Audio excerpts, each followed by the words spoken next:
Hi, welcome back to Cycle Workshop. I'm downstairs now in the recycling workshop, and I'm going to give you a bit of information about cleaning your drivetrain.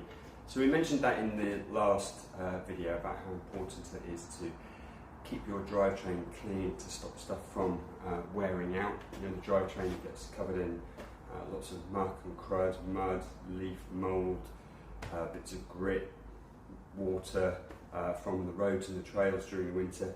It's a really great idea to keep it clean and lubricated, and that will just extend the longevity of all the parts. So I've got a couple of different ways of doing that I like to use. The first is using a thing like this. So this is called a chain bath, and essentially it's a container filled with some brushes that you can attach to the chain with some fluid in, and it will help to clean it. So let's have a look at how we use that first of all.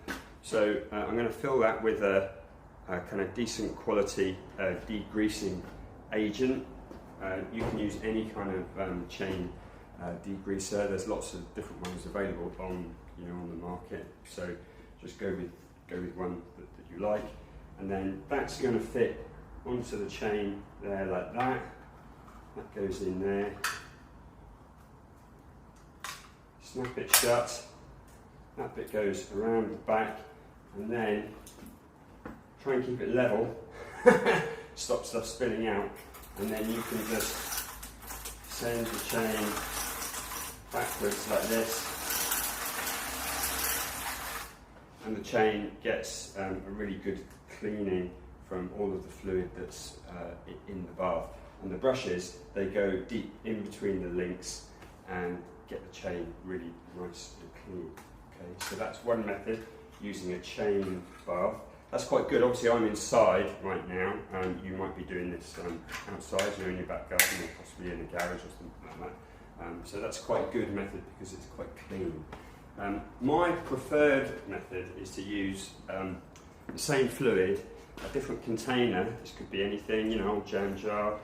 This is obviously an old water bottle that's had the top cut off it. So put some fluid into a jam jar or a container like this. Paintbrush, get some fluid on the paintbrush, and you just paint it on. Paint the fluid onto the chain and the sprockets. The advantage of using this method is that you can also clean all of the cassette and the derailleur mechanisms and the jockey wheels as well, not just the chain. So all of your drivetrain components get a really good proper coating of degreasing fluid, and you can actually see when you're getting it clean. So spend a little bit of time trying to clean things up.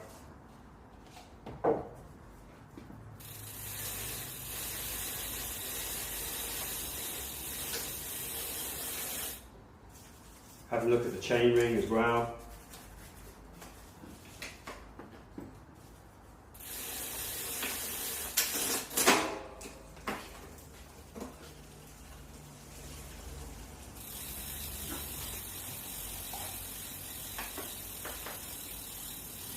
Work it into a really good lather.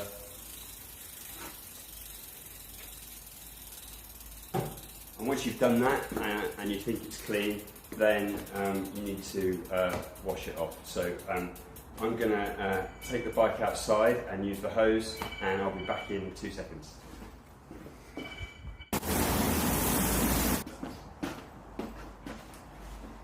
Hi, welcome back. So I've used the hose, I've rinsed all of the degreaser and the old oil and everything off the chain and the drivetrain components now, so it's really nice and clean.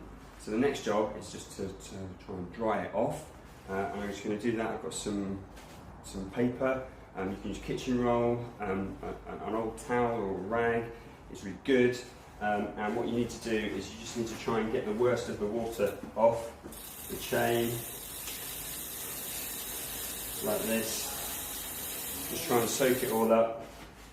Be very careful if you've got your hand here and you're turning the pedals. Obviously, you know, you've got moving parts and teeth and things like that, potential for a nasty injury. So probably a safer method is just to kind of do it like this, do it by hand, just try and dry everything off. Okay. Try not to leave little bits of paper or rag behind in the teeth of the cassette or the jockey wheels or anything like that, because they'll only clog things up. There we are. So once that's nice and dry, just get rid of that.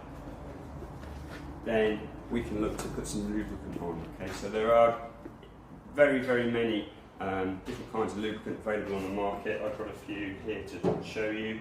So we've got a wet weather one, which is quite thick, and that will stay in place during the kind of weather you get in the winter in Wales. We've got a dry weather one, which is much better for the summer. It's much thinner, it lubricates very well, but it does wash off.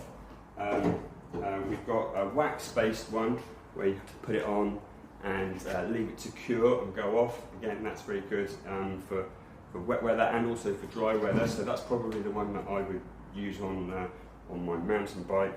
And again, just kind of standard cycle oil, so basically it's just wet lube. So I'm going to put a wet lubricant on.